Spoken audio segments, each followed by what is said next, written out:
Subscribe to our channel, press the bell icon that you can get every update instantly. Hello दोस्तों, I hope you are doing well. तो आज हम discuss करने वाले हैं about song 36 from Geetanjali.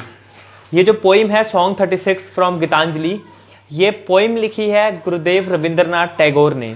हमने ये जो पोइम डिस्कस करने के लिए ली है, ये इंग्लिश @वर्क एक टेक्स्ट बुक है जो पंजाब यूनिवर्सिटी के कॉलेजेस में प्रिस्क्राइब्ड है, तो वहाँ से ली है। अब ये जो सॉन्ग 36 फ्रॉम गीतांजलि है, ये पोइम लिखी है गुरुदेव रविंद्रनाथ टैगोर ने। तो ये जो सॉन्ग 36 फ्रॉम गीतांजलि है, ये एक गीतांजलि नाम की बुक है जो गुरुदेव रविंद्रनाथ टैगोर ने लिखी थी, जिसके अंदर उन्होंने अपनी बहुत सारी पोइम्स को एक जगह लाकर कंपाइल किया था। यानी कि गीतांजलि एक कलेक्शन ऑफ पोइम्स है जो कि एक बुक के फॉर्म में है। उस बुक का सॉन्ग नंबर 36 जो है उसे हम डिस्कस करने वाले हैं। तो जैसा कि हमने यहाँ पर देखा कि ये जो पोइम है सॉन्ग 36 फ्रॉम गीतांजलि, ये रविंद्रनाथ टैगोर की लिखी पोइम है। तो सबसे पहले आइए हम रविंद्रनाथ टैगोर के बारे में जान लेते हैं। तो ये जो रविंद्रनाथ टैगोर हैं, रविंद्रनाथ टैगोर का जन्म 1861 में हुआ था और उनकी डेथ 1941 में हुई थी। 1947 के अंदर हमारा देश आज़ाद हुआ। आज़ादी से 6 साल पहले ही रविंद्रनाथ टैगोर की डेथ हो गई थी। ठीक है, वो इस दुनिया से चले गए थे। अब ये जो रविंद्रनाथ टैगोर हैं, Rabindranath Tagore one of the best known Indian writers में से हुए हैं। आज तक सिर्फ एक ही ऐसा पोइट या एक ही ऐसा राइटर या ऐसी पर्सनैलिटी हुई है जिसे इंडिया के अंदर गुरुदेव का टाइटल मिला है, वो है रविंद्रनाथ टैगोर। तो Rabindranath Tagore is one of the best known Indian writers.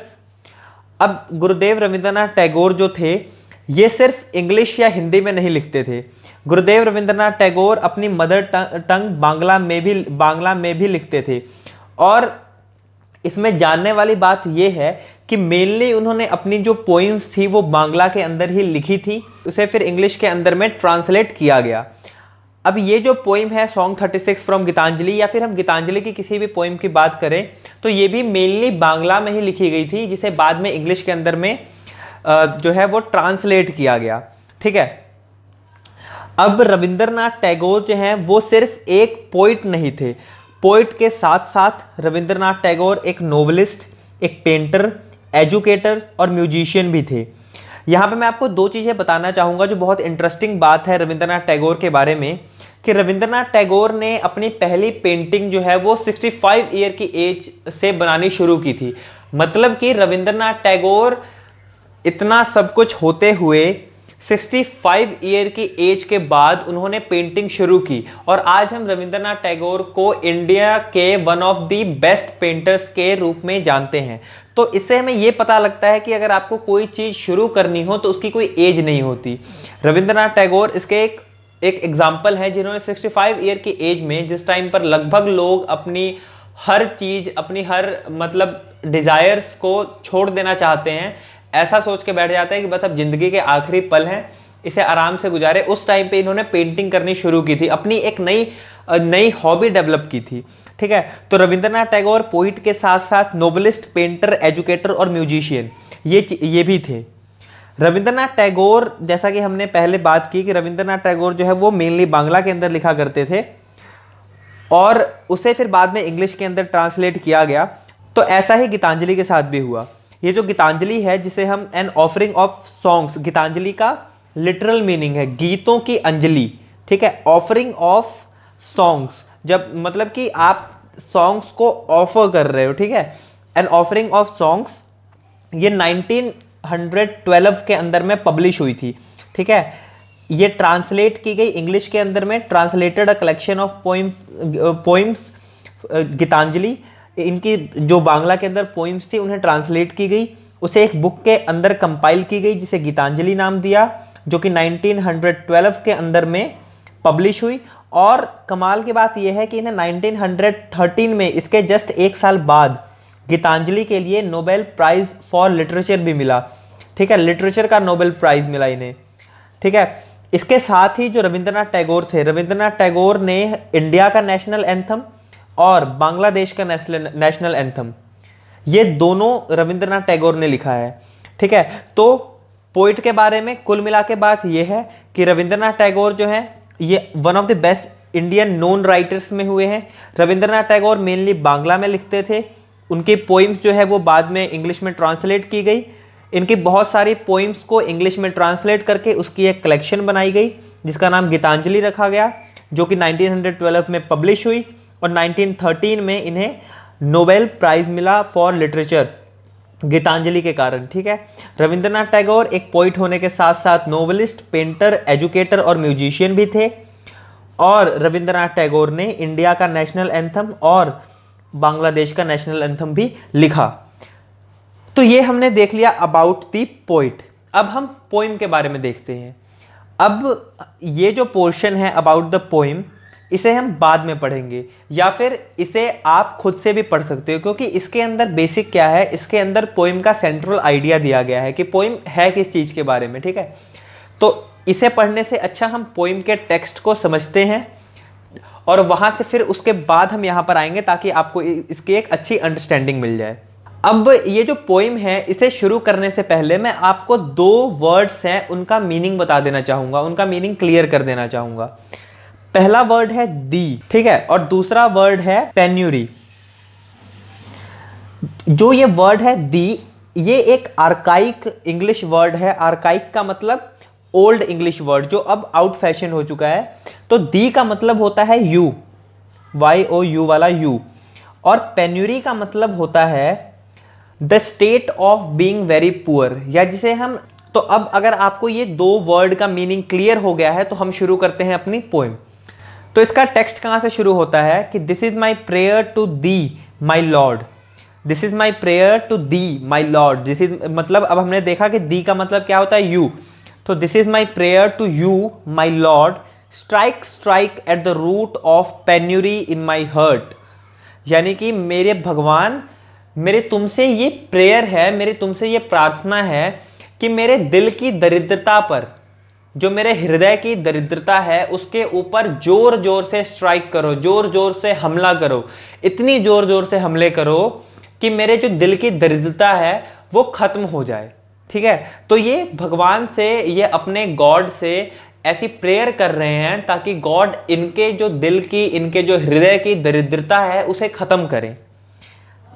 ठीक है, सेकंड लाइन है कि गिव मी द स्ट्रेंथ, मुझे शक्ति दो, lightly to bear joys and sorrows, कि भगवान मुझे इतनी शक्ति दो कि मैं अपने दुख को और अपने सुख को बहुत आसानी से झेल सकूं। मतलब ना मुझे अपने दुख से कोई ज्यादा फर्क पड़े, ना मुझे अपनी खुशियों से ज्यादा कोई फर्क पड़े। मतलब कि मैं इतना न्यूट्रल रहूं, इतना समान रहूं कि मुझे चाहे कोई गम हो या मुझे कोई चाहे मुझे कोई खुशी हो, ये इसका मेरे दिल के ऊपर, इसका मेरे ऊपर कोई बहुत ज्यादा असर ना पड़े। नेक्स्ट लाइन है give me the strength to make my love fruitful in service, कि मुझे इतनी ज्यादा शक्ति दो कि जो मेरे जो दिल के अंदर प्यार भरा हुआ है वो fruitful in service. Fruitful in service का मतलब क्या है कि जिसे मैं समाज के अंदर बांट सकूं। ठीक है, सर्विसेज को फ्रूटफुल कर सकूं, मतलब कि ऐसी इतनी स्ट्रेंथ दो ताकि मेरे दिल के अंदर जो भी प्यार है, जो भी मेरे दिल के अंदर लोगों के लिए प्यार है, उसे मैं अपनी सर्विस के जरिए, मतलब अपने काम के जरिए लोगों का भला करते हुए उसे फ्रूटफुल, उसे फलदायी बना सकूं। Give me the strength to never disown the poor, कि मुझे ताकत दो कि मैं कभी भी किसी गरीब का अपमान ना करूं, और मुझे ताकत दो कि और बेंड माई नीज बिफोर इनसोलेंट माइट। इनसोलेंट माइट का मतलब वैसी ताकतें जो कि बुरी हों, वैसी ताकतें जिनके अंदर अकड़ हो। ठीक है, तो मुझे इतनी शक्ति दो कि ना ही मैं किसी गरीब को डिसओन करूं, ना ही किसी गरीब का अपमान करूं, ना ही मुझे किसी जो ऐसी ताकत है, ऐसी बुरी ताकतें हैं उनके सामने अपना सिर झुकाना पड़े, अपने घुटने टेकने पड़े। Give me the strength to raise my mind high above daily trifles, मुझे इतनी ताकत दो कि मैं अपने डेली जो छोटी मोटी जो तकलीफें होती हैं, डेली ट्रिफल्स यानी कि जो दिन की छोटी मोटी तकलीफें होती हैं, जो जैसे होता क्या है कि हमें छोटी छोटी बातों से फर्क पड़ना शुरू हो जाता है। किसी ने हमारे बारे में कुछ कह दिया, हमें उससे दुख हो रहा है, हमें एक बार कोई दिक्कत आ गई, हमें उससे दुख हो रहा है, हम किसी चीज के अंदर में फेल हो गए हमें उससे प्रॉब्लम्स आ रही हैं, तो मुझे इतनी ताकत दो कि मेरी जो सोच है वो इन सब चीज़ों से ऊपर उठ जाए। मुझे अपने जो normal day to day routine के अंदर में जो छोटी मोटी जो तकलीफ़ें होती हैं उनसे इतना ज़्यादा फर्क ना पड़े। And give me the strength to surrender my strength to thy will with love.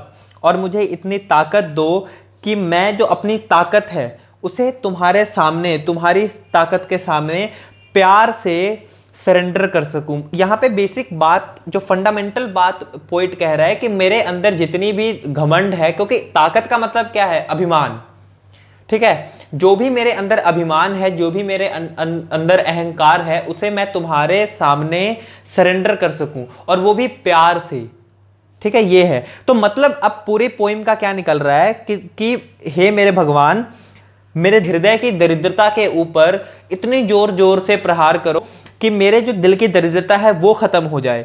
इसके साथ ही मुझे स्ट्रेंथ दो। अब पोएट कौन कौन सी स्ट्रेंथ मांग रहा है? कि मैं अपने दुख और सुख दोनों को बहुत ही आराम से एक ही तरीके से सह सकूं, उनसे मेरे ऊपर कोई ज्यादा असर ना पड़े। मुझे स्ट्रेंथ दो कि मैं समाज की भलाई कर सकूं। जो भी मेरे दिल के अंदर प्यार है उसे मैं समाज की भलाई करके उसे फ्रूटफुल बना सकूं। मुझे इतनी स्ट्रेंथ दो कि ना ही मैं किसी पुअर का अपमान करूं, ना ही किसी गरीब का अपमान करूं, ना ही किसी बुरी ताकत के सामने अपने घुटने टेकूं। मुझे इतनी ताकत दो कि मैं अपनी डेली ट्रिफल्स, यानी कि जो रोजाना की जो छोटी मोटी तकलीफें होती हैं उनसे मेरे ऊपर कोई असर ना पड़े। मेरी जो सोच है वो इनसे ऊपर उठ जाए। मुझे इतनी ताकत दो, और जितने भी मेरी ताकत है, यानी कि जितना भी मेरा घमंड है, जितना भी मेरा अहंकार है, जितना भी मेरा अभिमान है, उसे मैं तुम्हारे चरणों में, तुम्हारे सामने सरेंडर कर सकूं। मुझे इतनी ताकत दो, ठीक है। ये इस पूरी पोइम की समरी है, ठीक है। तो ये है ये पूरी पोइम सॉन्ग 36 फ्रॉम गीतांजलि। अब आते हैं वापस जो हमने छोड़ा था। अब ये अबाउट द पोइम है। अब ये जो है अबाउट द पोइम, इसे आप यूज कहाँ कर सकते हो? तो जब भी आप पोइम का सेंट्रल आइडिया लिखो, जब भी आप पोइम का रेफरेंस टू द कॉन्टेक्स्ट लिखो, तो उस चीज के अंदर में आप इस पूरे टेक्स्ट को यूज कर सकते हो, ठीक है। अब अबाउट, तो ये तो हमने पढ़ लिया है अबाउट द पोइम पोइट। अब हम पढ़ेंगे about the poem. About the poem में जैसा हमने वहां पे देखा वही चीज यहाँ पे रिपीटेड है कि in this poem the poet prays that the roots of weakness, जो मेरी कमजोरी है, रूट्स ऑफ वीकनेस है, which act as barrier between him and the everlasting. ये इसका जो आप लिखोगे ना, इसका पोइम का जो भी रेफरेंस टू द कॉन्टेक्स्ट, यानी कि पोइम किस चीज के बारे में लिखी हुई है, तो उस चीज के, तो वो आप यहां से लिख सकते हो कि ये कह रहे हैं कि in this poem the poet prays that the roots of weakness which act as barrier between him and the everlasting all encompassing love of the supreme being be removed. यानी कि जो भी रूट ऑफ वीकनेस है, जो भी मेरे दिल की कमजोरी है, जो कि मेरे और उस परमात्मा के बीच में बैरियर का काम कर रही है, भगवान इन सारी चीजों को मेरे दिल से हटा दो, ताकि मेरे और तुम्हारे बीच में जो बैरियर है वो बैरियर खत्म हो सके। He prays that he be made strong enough to accept joy and sorrow in the same way. जो हमने पीछे देखा कि जॉय एंड सॉरो, दुख और सुख दोनों को एक ही तरीके से सह सकूं। टू हैव बिग हार्टेडनेस, कि मुझे इतना बड़ा दिल दो ताकि मैं लोगों की सेवा कर सकूं। विद लव, किसी भी गरीब को स्कॉन ना करूं, यानी कि उसका अपमान ना करूं। Never to scorn the poor and to rise above all pettiness, और ये जो छोटी मोटी दुख तकलीफें आती हैं इन सब से मैं ऊपर उठ जाऊं। He wants to be gifted with the spirit of surrender to the almighty, और मुझे इतनी ताकत दो। यहाँ पे ये गिफ्ट का जो मेन रेफरेंस है वो यही है कि मुझे इतनी ताकत दो कि मैं ऑलमाइटी के सामने अपने आप को सरेंडर कर सकूं, ठीक है। तो ये थी पूरी song 36 from Gitanjali. I hope कि आपको ये पोइम जो है समझ आई होगी। और आपसे एक रिक्वेस्ट है कि ऐसे हमें पता नहीं चलेगा कि हमें किस टॉपिक के ऊपर बनाना है, किस टॉपिक के ऊपर नहीं बनाना है। इसकी जो पिछली वीडियो हमने बनाई थी वो हमारी शुरुआत थी, तो उस समय हमें कुछ एग्जैक्ट पता नहीं था, तो उस समय हमारे पास इक्विपमेंट्स भी नहीं थे। तो आज हम अच्छी वीडियोस आपको प्रोवाइड कर सकते हैं, और ये हमारा वादा है कि हम आपको बहुत अच्छी वीडियोस, अच्छी क्वालिटी की वीडियोस प्रोवाइड करेंगे। तो आप बस एक काम करिएगा कि कमेंट सेक्शन में जाकर आप टॉपिक का नाम लिख दीजिएगा और उसके बाद क्या करेंगे हम कि हम देखेंगे कि कौन से टॉपिक्स जो हैं उसकी ज़्यादा डिमांड है, जिसकी ज़्यादा डिमांड आएगी उस टॉपिक के ऊपर हम वीडियो अपलोड कर देंगे। और हम कोशिश करेंगे कि अगर ऐसा नहीं भी होता है, हम हर एक भी आपकी रिक्वायरमेंट है, चाहे वो किसी एक बच्चे की रिक्वायरमेंट क्यों ना हो, हम उसकी वीडियो अपलोड कर सके। ठीक है, तो लास्ट तक वीडियो को देखने के लिए बहुत बहुत शुक्रिया। आशा करता हूँ आपको ये वीडियो पसंद आई होगी है तो आप इसे लाइक, शेयर और सब्सक्राइब जरूर करें इस चैनल को, ताकि हमें भी मोटिवेशन मिल सके, क्योंकि बिना मोटिवेशन के कोई भी काम नहीं होता।